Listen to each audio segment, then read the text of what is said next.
arriver à votre destinée. Le monde, les chauffeurs peuvent échouer, mais les dieux de la Bible n'échouent jamais.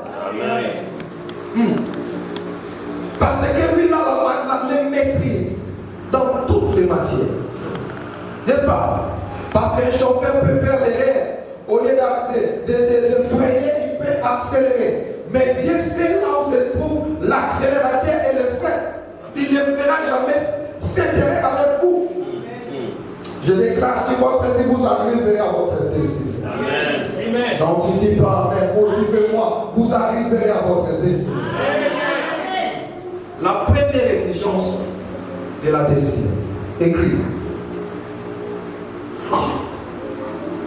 Là, j'ai voulu expliquer au début pour mettre un peu de bases et nous allons maintenant aller au principe. La première des choses, la première exigence ou secret pour accéder à votre destinée, ou la première exigence de la destinée, l'isolement. Isolement.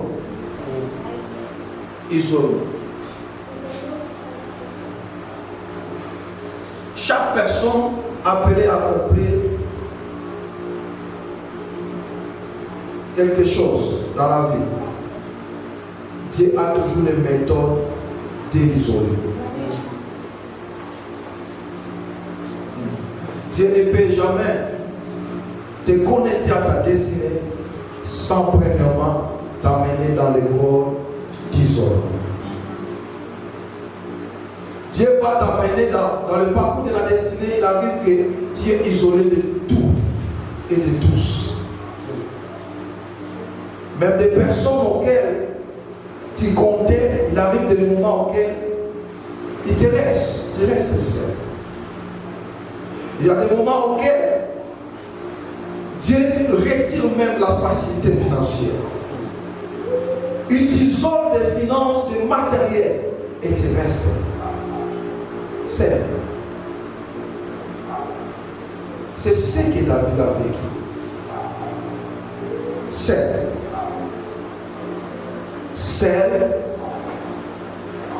Je vais expliquer quelque chose de très important que vous allez comprendre. Pourquoi Dieu utilise l'isolement avant de nous amener loin. David prenait soin de son père, seul. Prenait soin du brebis de son père, seul, n'est-ce pas? Amen. Il n'y avait ni son frère, ni qui que ce soit, ni ami, ni personne d'autre. Seul.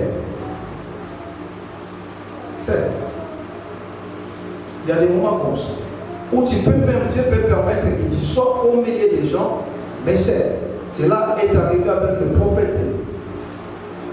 Lorsqu'il demanda aux enfants d'Israël, comment je suis resté seul contre tout? Le prophète est bas et le peuple était là, sans position, et Élie s'est senti seul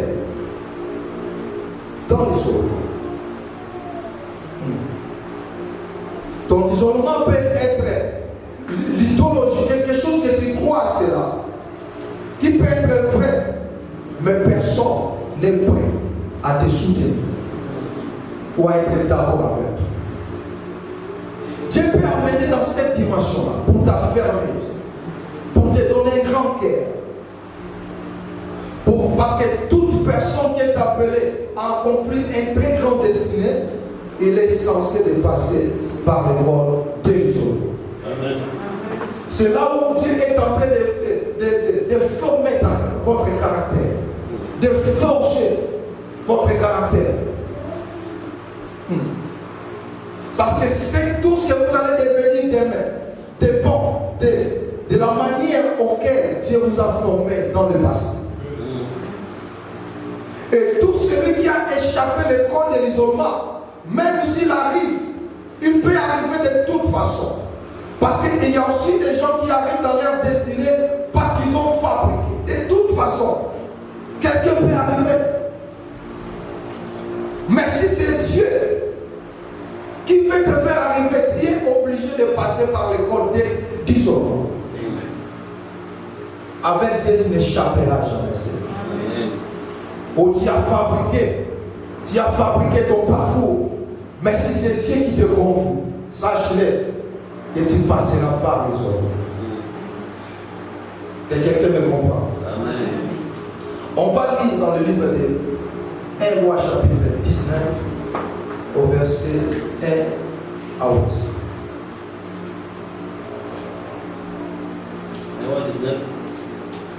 1 Roi chapitre 19 1 à 8.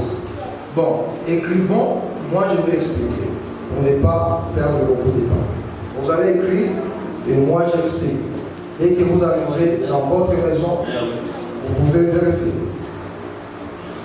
Faites comme ça. Écoutez, après qu'Élie a vaincu son plus grand combat, parce que c'est le plus grand exploit qu'il a fait, montant de Carmel, le plus grand exploit de son parcours. Il a fait nombreuses. Mais moi, le fait de descendre du ciel, là, c'est une autre chose. Après avoir vaincu et cette épreuve, je dirais, après avoir vaincu et ce combat, il a fui Jézabel, n'est-ce pas? Il s'est retrouvé dans le désert.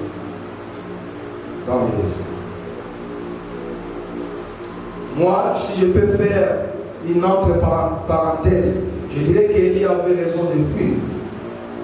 Parce que si il y a des combats dans la vie, lorsque vous sentez que vous n'êtes pas prêt, n'affrontez pas ça. Parce qu'il avait gaspillé tout son énergie. L'option s'est envolée, c'est parti. Parce que le combat était grand. Et il était tellement sage de fuir. Parce que ton ennemi peut te vaincre parce que tu étais dans un état de faiblesse. N'est-ce pas? C'est pour cela qu'il a choisi de fuir dans le désert. Et là, c'était l'école de l'isolement. Dieu avait tellement aimé cette idée. Pourquoi? Parce que Dieu l'avait appelé pour des grandes choses. Il avait encore des choses à accomplir.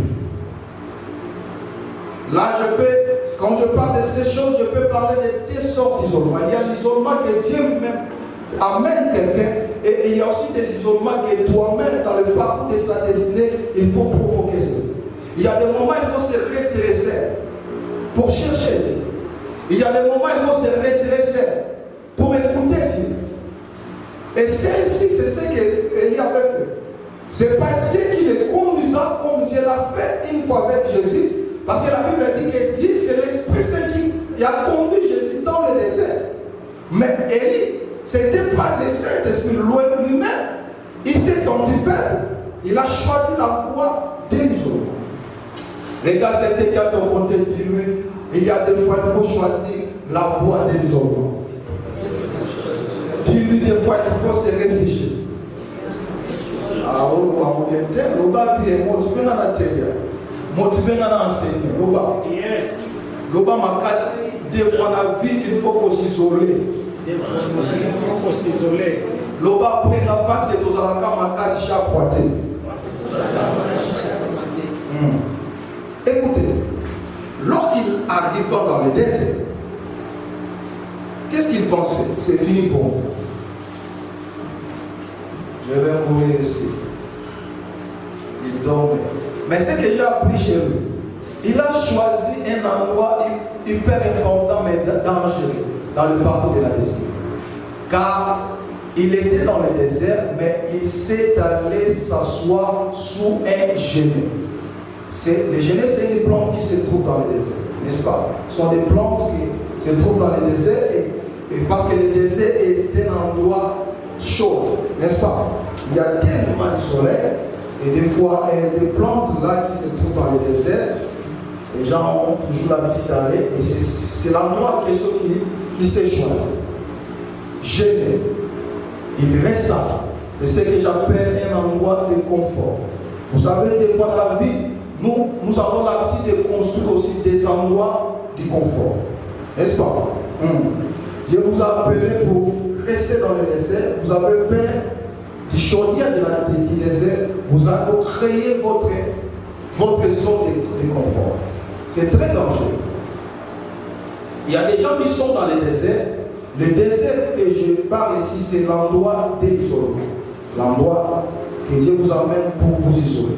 Mais vous êtes là, vous fabriquez aussi votre zone de confort. C'est très dangereux. Les zones de confort que les autres personnes fabriquent dans le désert et celle-ci. Dieu veut que vous souffrez. Nous avons dit oignon, la plante. Mais on va éviter. Nous allons voter. Au créer Manzelano. Je connais même des hommes de Dieu qui sont allés se réfugier dans des mariages parce qu'ils avaient peur de la chaudière du désert. Mais écoutez, quand l'ange, Dieu envoie l'ange, il est venu le nourrir dans le désert. Il dit, mangeant, il dort dans sa zone de confort. L'ange l'observe. Qu'est-ce qu'il pense? Que je vais le nourrir ici pour toujours. Il va mourir ici. J'aimerais dire à une personne ce soir que Dieu peut vous nourrir dans le désert, mais la nourriture du désert est temporaire. Amen. La nourriture du désert est temporaire parce que Dieu ne vous a pas appelé pour rester là. C'est un parcours. L'isolement, c'est un parcours. Dieu nous isole pour un certain moment. Mais vous n'êtes pas censé rester là. Dieu ne vous a pas appelé à mourir là, dans cette dimension. Et quand l'ange est venu le nourrir, encore de nouveau, il dit cet homme est vraiment inconscient. Il dit alors mange et buvez et boire. Parce que le chemin est long. Parce que le chemin est long. Moi, le Seigneur qui a permis que vous soyez ici, je n'ai pas permis que vous soyez ici pour que vous mouriez ici. Vous avez encore des choses à accomplir. J'aimerais dire à une personne que ce n'est pas encore fini pour vous. Amen. Le chemin est encore long. Amen. Et vous avez encore des choses à accomplir dans votre destinée. Amen. Dieu n'a pas encore fini avec vous. Amen. Parfois vous êtes comme Élie. Il a accompli des choses. Élie avait accompli des choses. Et quand vous avez déjà accompli des choses et vous passez par une phase auquel rien ne marche, vous croyez que c'est fini. Ce que vous avez déjà fait, c'est fini. C'est comme si c'est tout ce que Dieu avait prévu pour vous. Mais Dieu m'a envoyé te dire que ce n'est pas encore fini. Amen. Ce que Dieu a fait, ce n'est pas encore fini. Amen. Donc, dans l'isolement, l'objectif de Dieu, c'est de te nourrir. Il va te nourrir pour que tu continues ton chemin. Il y a ça de quoi permettre, non? Il y a un beau parcours de l'Anzélie à Moulay.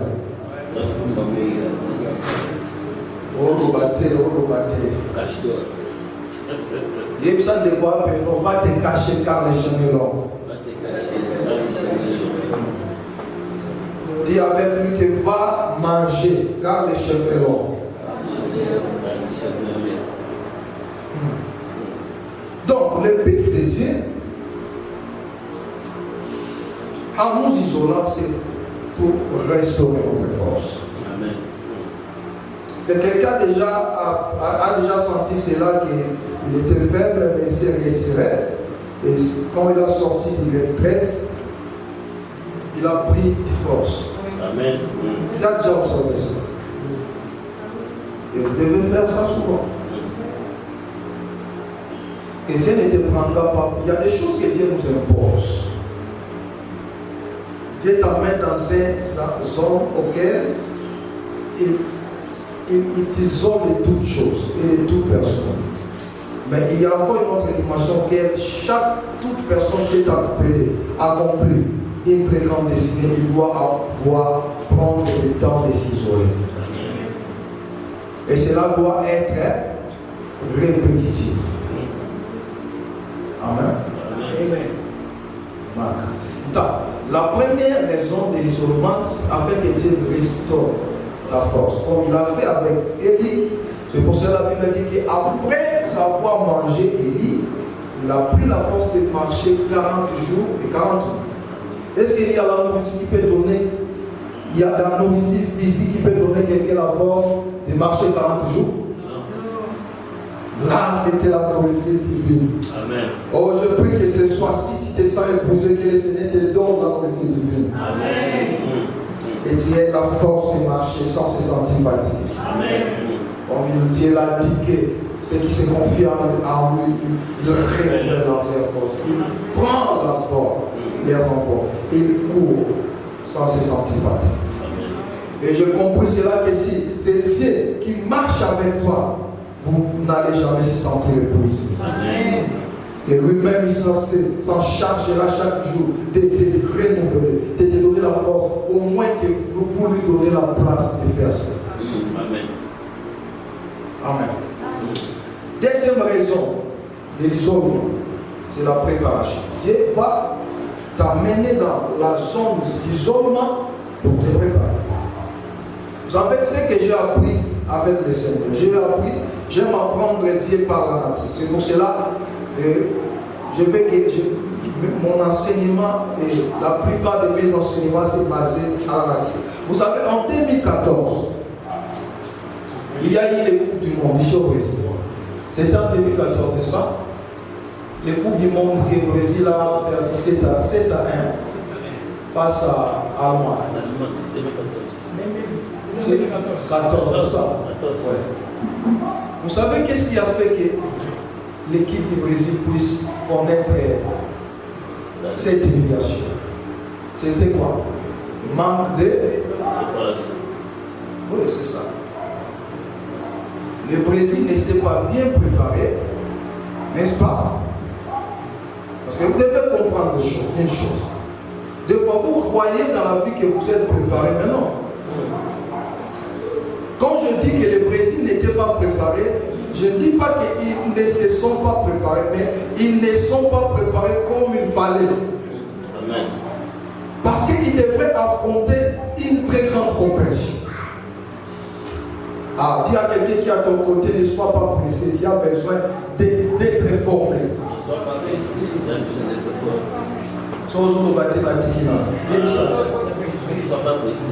formé. Des fois, vous croyez que vous êtes déjà prêt, mais non. Parce que la vie, c'est une compétition. Quand je parle que la vie, c'est une compétition, je ne dis pas que vous êtes appelé à compétir avec d'autres. Non. Ce n'est pas dans ce point. La vie, c'est une compétition parce que ce que vous voulez avoir, il y a encore d'autres personnes qui en fait de cela. C'est pour cela que la Bible a dit que les royaumes de Dieu, ce sont des violents qui... La vie, c'est une violence.